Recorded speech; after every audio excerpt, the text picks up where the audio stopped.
তবলা ফিরেছে, তবলা ফিরেছে। আমি জানি জানি আপনারা এটারই অপেক্ষা করছিলেন। তো ফাইনালি তবলা ফিরেছে, তোমরা একটু জোরে করো। তো আমি না নিজেকে মাঝে মাঝে নওয়াজউদ্দিন সিদ্দিকী ভাবি, নিজেকে মৃত্যুর মুখে ঠেলে দিই। রাস্তা দিয়ে যাচ্ছি টুক টুক টুক টুক টুক টুক করে, সিনেমা চলছে, নাম হচ্ছে আন্দাজ 2। যতই হোক এক সময় তো গুরুর ফ্যান ছিলাম, ভাবি ছবিটা দেখবো কি দেখবো না, অনেক দ্বিধায় 100 টাকা টিকিট, ঢুকে যাই সিনেমা হলে।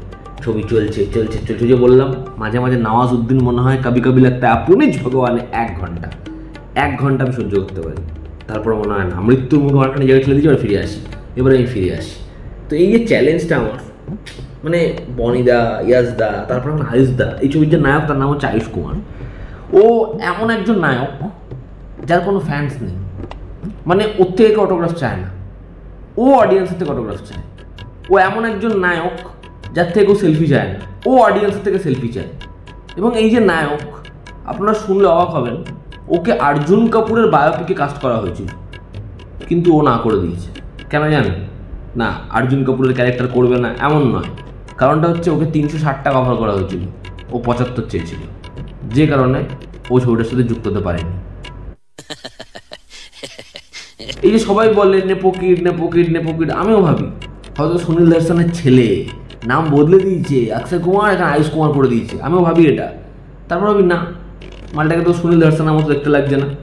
কিন্তু ছবি দেখতে গিয়ে যেটা বুঝি, মালটা গায়ক, সিঙ্গার, এদিকে মালটা নলও ঠিক করে, প্লাম্বার, এদিকে মালটা আইটি অফিসে জব করতে যায়, এদিকে মালটা আবার ড্রাইভার। মালটা এত কিছু করে, মালটা কোথাও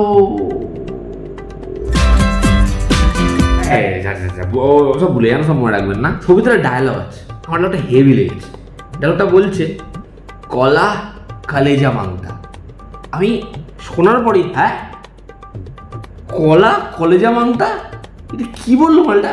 তারপরে বুঝলাম মালটা ভুলভাল উচ্চারণ করে, ওটা কালা কালেজা মাংটা, ওটাকে মালটা বলছে কলা কলেজা মাংটা। মানে আপনারা খালি ভাবুন, মানে অন্য লোককা কলা, অন্য কিছু মাংতা, ইসকা কলা কলেজা মাংতা। এই যে ছবির ডিরেক্টর সুনীল দর্শন, যারা আপনারা জানোয়ার সিনেমাটা ডেফিনেটলি দেখেছেন, এই আন্দাজ ছবিটা সেই প্রডিউস করেছিল, অক্ষয় কুমারের সাথে একসময় খুব ভালো বন্ডিং ছিল। তো এই মালটা, মানে এই লোকটার এখন বয়স হয়েছে, এর এখন আস্থা টিভি দেখা উচিত, কিন্তু এ আস্থা হারিয়ে দেখছে উল্লু, এবং উল্লু দেখার ফলে এ যা বিগাড় চেপেছে, এরকম ধরনের কন্টেন্ট বানাচ্ছে। ছবিতে একটা আন্টি আছে, একটা মহিলা আছে প্রতিবেশী, যে দরজা খুলে ঢুকে যায় এবং ছেলেটা সারা গায়ের উপর রগড়াতে থাকে, এবং যেরকম হাওয়াসিও দেখায় ওই বাড়িটা কী হচ্ছে। ছবিতে একটা বস রয়েছে যে ইন্টারভিউ নিচ্ছে, আমার কাছে পেলে ছাড়বো, পুরো এরকম একটা নজর। এবং সেখান থেকে ইন্টারভিউ নিতে চলে যায় কোথায়, শাওয়ারে। এবং দুটো অ্যাক্ট্রেস দেখিয়েছে, দুটো অ্যাক্ট্রেসের কানে একটাই গান বাঁচিয়েছে, আর কত রাত একা থাকবো। মানে যে কোনো জায়গায়, যে কোনো মুহূর্তে এদের খালি বাড়িটা ফাঁকা চাই। মানে ভাই, এই লোকটার এবার আপনি কি বলবেন, প্রবলেম আছে কি নেই? লোকটা ইন্টারভিউ দিতে আসছে, নিজের এই ছবি প্রমোট করতে আসছে, গিয়ে বলছে আন্দাজ যখন বানিয়েছিলাম, অক্ষয় কুমার আমাকে বলেছিল প্রিয়াঙ্কা চোপড়ার সাথে আয়েগা মজা বরসাত কা এই গানটা রিলিজ করো না, সংসার হয়ে যাবে। আরে এত বছর আগেকার ঘটনা, ওই ঘটনা খুঁচিয়ে ঘা করে কাকু লাভ কি? তোমার বয়স তো কম হয়নি, কয়েকদিন পর ওপরে। কাকার এখন নাতি পুতিদের নিয়ে খেলার বয়স, কাকা নাতি পুতিদের বয়সী অ্যাক্টর অ্যাক্ট্রেসকে দিয়ে খেলাচ্ছে। এবং এই কাকার না সমস্যা আছে, ডেফিনেটলি সমস্যা আছে।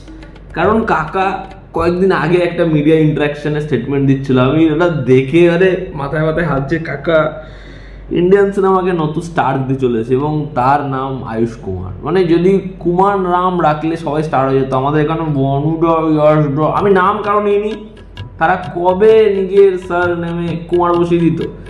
কাদের কথা বললাম আমি সেটা বড় কথা নয়, কিন্তু আমি জাস্ট বলতে চাইলাম আপনাদের। এবং এই যে কাকার এরকম কমিটমেন্ট, এরকম স্টেটমেন্ট, আমার মনে হয় কাকা ওনার খুব বড় ফ্যান, মানে ওনার মতো খুব বড় বড় ডায়লগ দেন আর কি।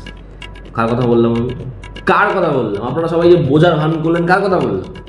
আচ্ছা, যখন বুঝে গেছেন সেটা অন্য কাউকে বোঝাতে হবে না, বুঝে গেছেন তো, ব্যাস ওটাই বলতে চাইছি। তো আন্দাজ 2 এটা একটা এমন ছবি, যেই ছবিটা দেখলে আপনার গাড় ফেটে চুয়াত্তর হয়ে যাবে। তা আপনার কি মনে হয় আপনার নিজের এত সুন্দর একটা স্বাভাবিক জীবনকে এরকমভাবে মানানোর জন্য আপনার এগিয়ে দেওয়া উচিত? যদি না মনে হয়, তাহলে আমার জন্য, রাজাদের জন্য, যারা এই ছবিটা কষ্ট করে দেখেছি, দেখার পরে আপনাদের জন্য এরকমভাবে একটা ভিডিও করছি, এই যে আমার টিম বসে ধুমতানা তবলা বাজিয়ে যাচ্ছে, এদের জন্য আপনাদের কী করা উচিত? এটা লাইক করা উচিত, এটা শেয়ার করা উচিত। ভালো থাকবেন, সুস্থ থাকবেন বাবা। তবে ওটা থামিয়ে দে বাবা, অনেক বাজিয়েছিস। আবার দেখা হচ্ছে, love you all, bye, take care.